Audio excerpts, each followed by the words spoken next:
So this is global GDP. This is what all of the countries in the world economies together and their gross domestic product produces. So for 2021, the GDP of all nations combined, their economies, added up to $96.51 trillion. And America in 2021, their share of the GDP is 23.32 trillion dollars. So out of this global GDP, you deduct $23.32 trillion dollars, and that's how much America generated for 2021.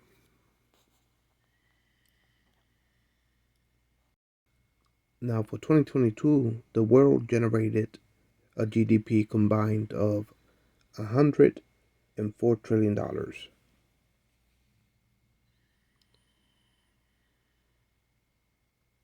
So let's take a look at how that look as far as global economics. This is America.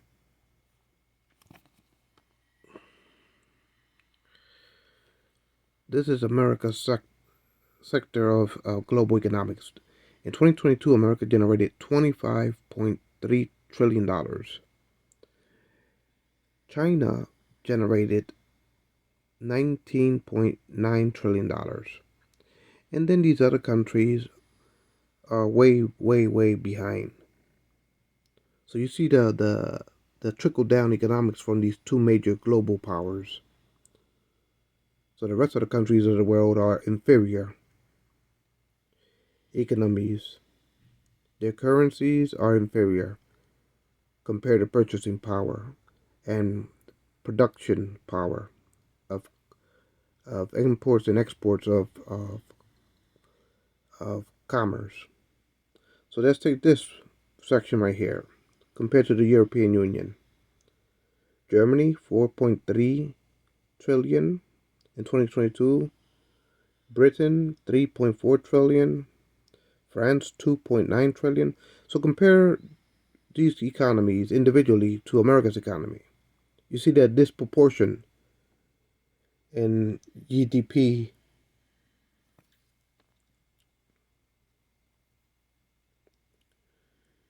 So these ones are so poor, they're in the billions.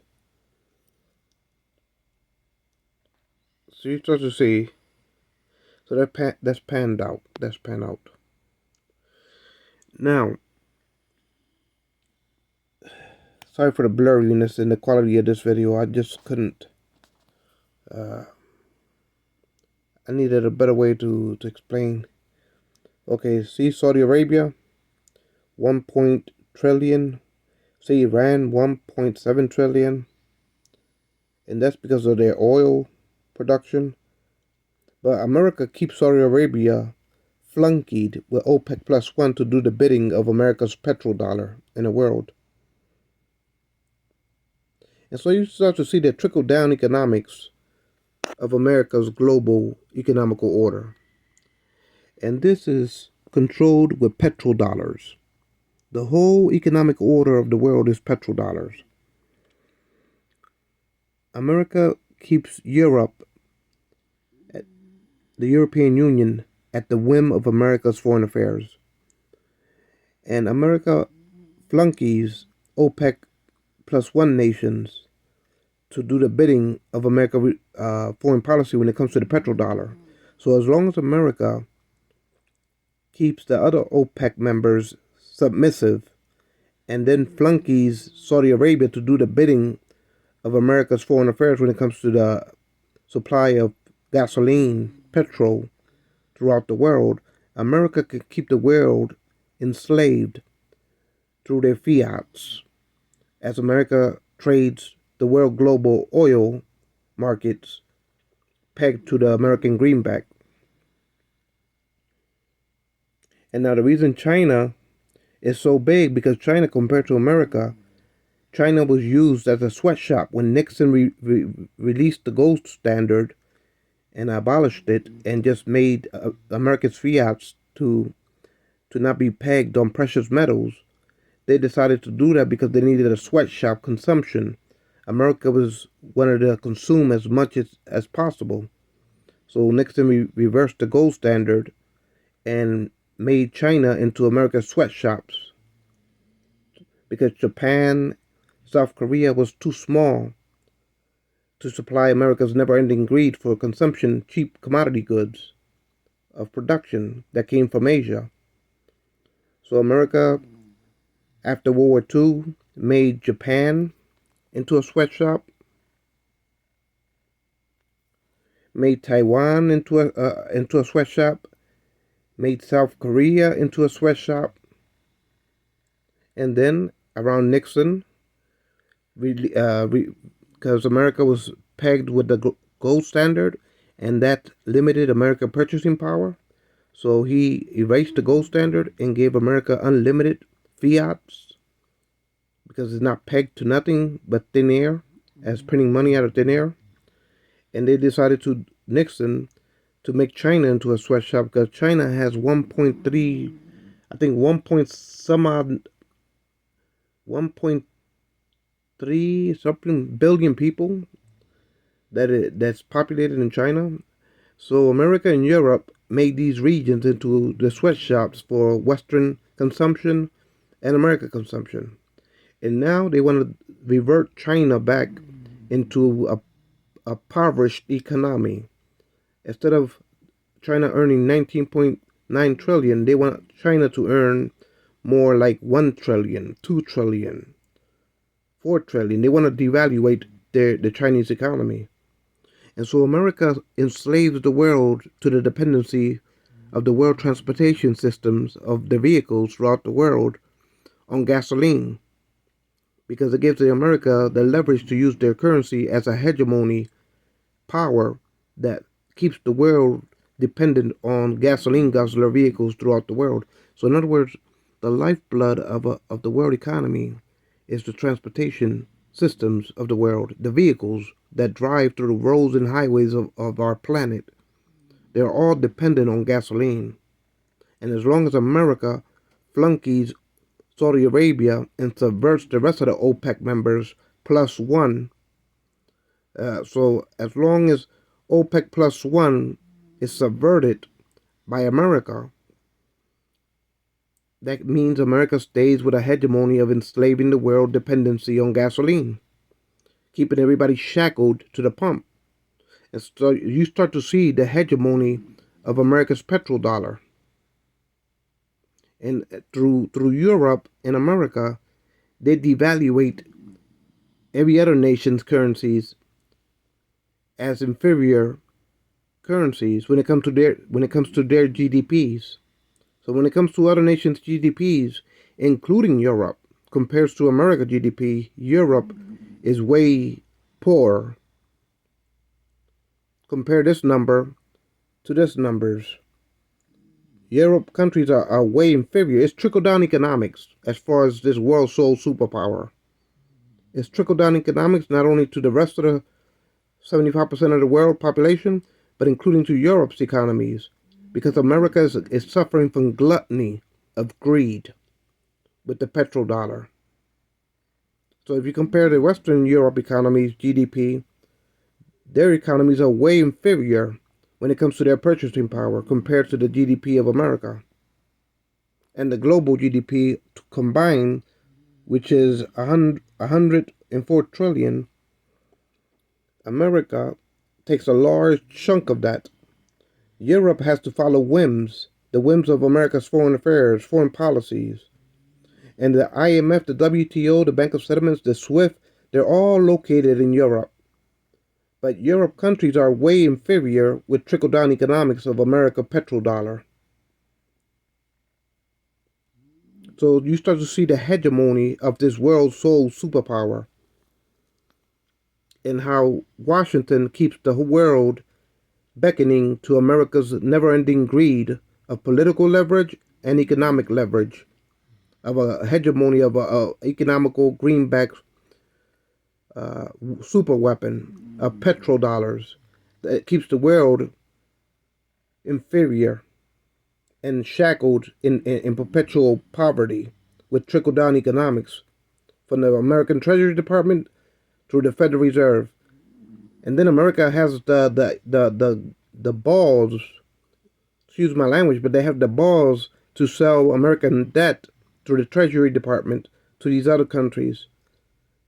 In Treasury bonds and security bonds, America sells their debt obligations to these other countries. And these other countries, our economies are so inferior that they're willing to buy America's debt, Treasury bills and security bills from the Treasury Department.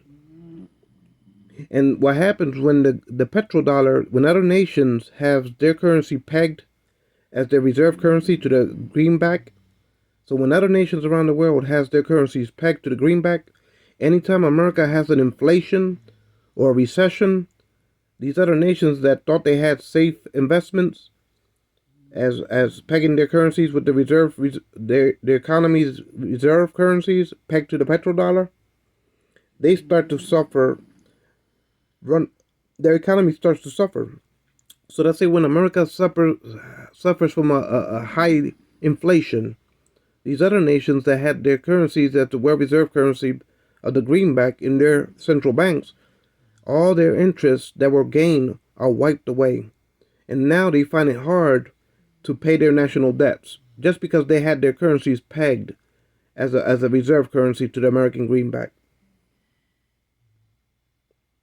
So you start to see the unfair advantage that the world is enslaved when it comes to the lifeblood of all nations' economies, which is the world transportation systems of vehicles traveling through the world's highways and roads and bridges. If the world is enslaved to gasoline, you start to see the advantage of that type of system and the disadvantage of trickle-down economics from it. Now, America created a Frankenstein in their opinion because they made China into an economical and powerhouse, and now America wants to sanction to drop down this number when it comes to China's GDP. America wants to sanction them into submission, tariff them, divide them, deny them technologies, advanced technologies.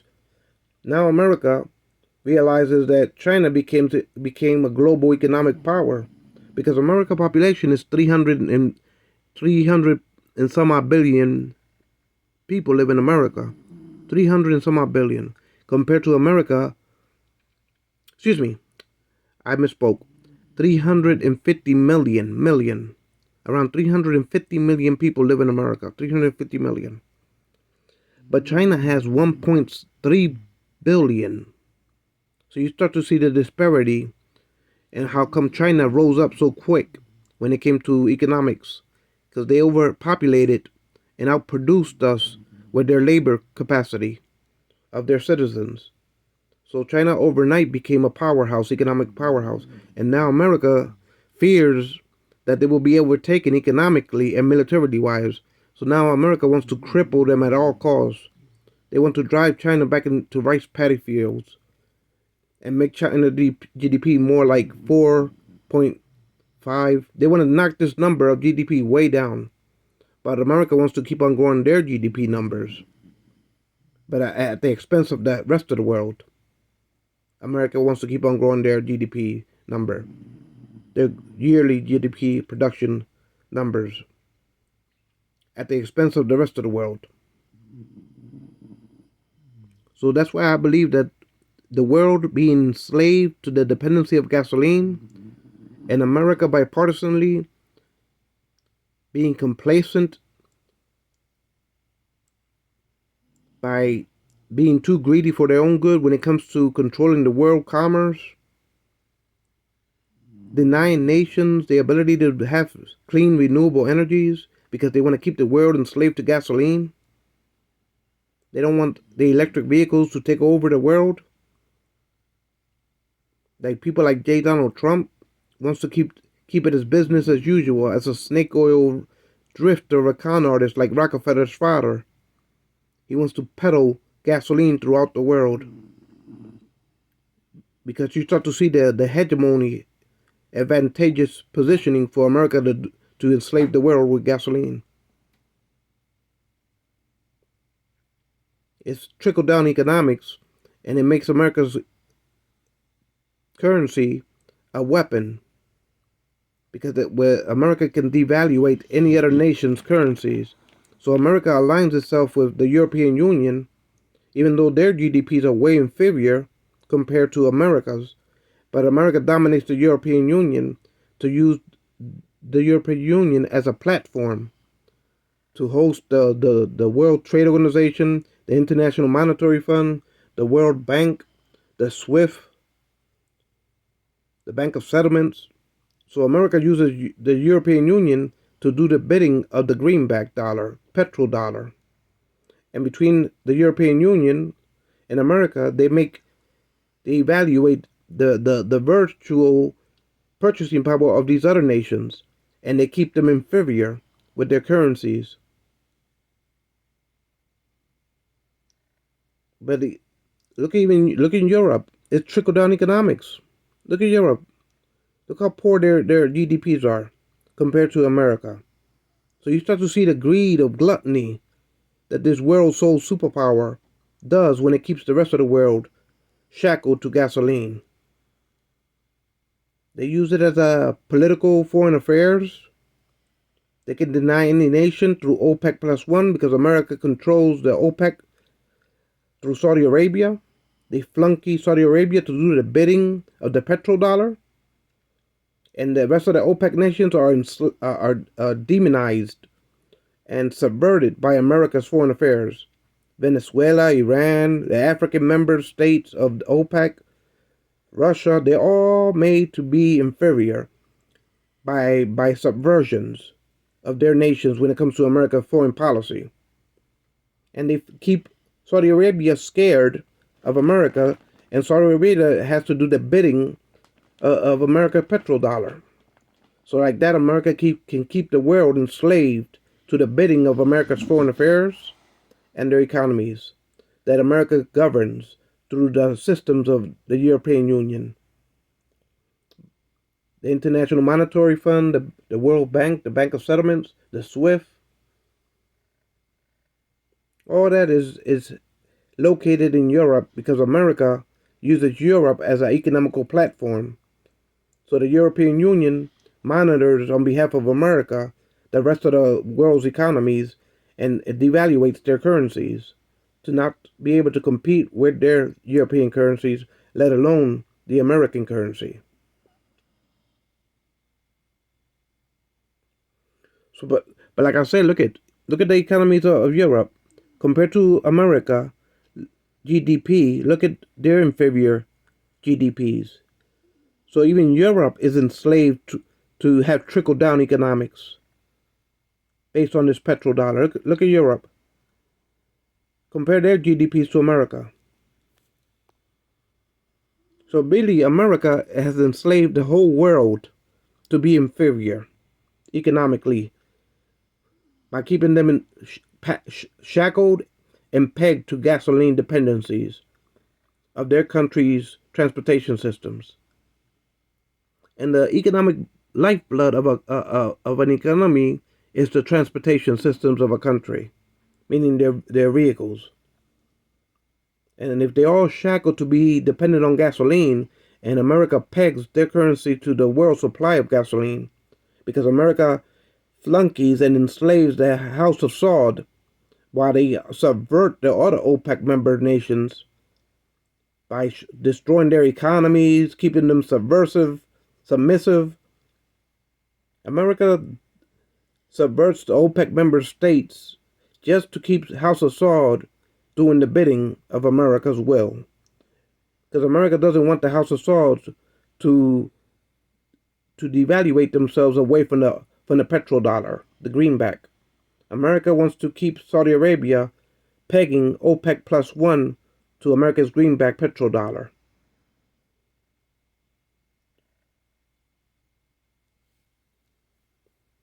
And not only is this type of gluttony bad for trickle down economics, but it's also destroying our planet. All these tonnages of gases will be in the atmospheres of our planet for thousands of years to come because of these tailpipes, gasoline guzzler vehicles, and trucks throughout the world. So it's destroying and choking off our planet with carbon emissions and depreciation of our ozone layers and the greenhouse effect. And these type of effects of gases, tons and tons yearly, are emitted throughout the world because of tailpipes vehicles.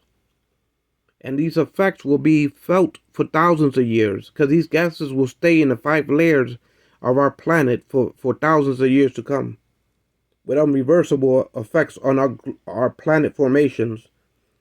We're basically killing off the planet because we're polluting tons and tons of carbon emissions throughout the world yearly. And we've been doing that for more than 100 years when it came to gasoline combustion engines.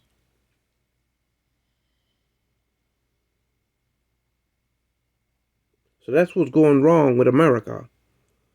And then you have people like Trump and his handlers for 2016, which was Rex Tillerson. Rex Tillerson wanted to use Trump to get into the Russian Arctic to flood energy to Europe from the Russian Arctic. Trump is in the pocket of Carl Icahn and Exxon board members. He's a snake oil Rockefeller drifter of a con artist. But he's all in when it comes to keeping this hegemony of gasoline and enslaving the rest of the world. Why other leaders want to wean off of gasoline vehicles, you got America bipartisanly maintaining this greenback hegemony, and America is like a dope addict, like a morphine dope, heroin dope addict. America's a junkie, and they can't get enough of this petrodollar. These oil pipelines that are jammed into America's veins when it comes to the petrodollar. America is the world's biggest junkie when it comes to the addiction of gasoline because they see the advantages that it gives America's economies, and the rest of the world becomes inferior. The rest of the world is trickle-down economics with their GDPs because America enslaves them to be dependent on gasoline that America pegs their currency to. So every country around the world is trickle-down economics, where their GDPs are inferior compared to America petrodollar and the purchasing power that it gives America globally. Not only does America uses this advantage to prop up their militaries throughout the world, America's militaries, but it gives the advantage for America's foreign policy to have hegemony as a world undisputed sole superpower. America can set the world order when it comes to foreign policies, and the rest of the world has to abide by it, including the European Union. So you start to see the unfair advantage of gluttony, whether it be foreign policy leverage, military leverage, or currency economic leverage. You start to see the gluttony of this pipeline syringe that is stuck in the veins of American politicians, that they can't get enough of this opiate addiction to gasoline. As an analogy, America is the biggest junkie on this type of junk. America is the biggest junkie of addiction when it comes to enslaving the world to gasoline. Bipartisanly, America didn't want to investigate Trump and the collusion that he had with Exxon to get into the Russian Arctic to flood energy to Europe, with Exxon controlling the flow of energy into Europe from the Russian Arctic. But that's what Trump wanted to do when he was colluding with Putin. The Russian collusion investigation that Robert Mueller was investigating, bipartisanly, they buried it because they didn't want the truth to come out. That Trump, his handlers was Exxon, Rex Tillerson was his state secretary, and Carl Icahn was his economical advisor. And they were trying to get it into the Russian Arctic to undermine Nord Stream 1 and Nord Stream 2 from Germany.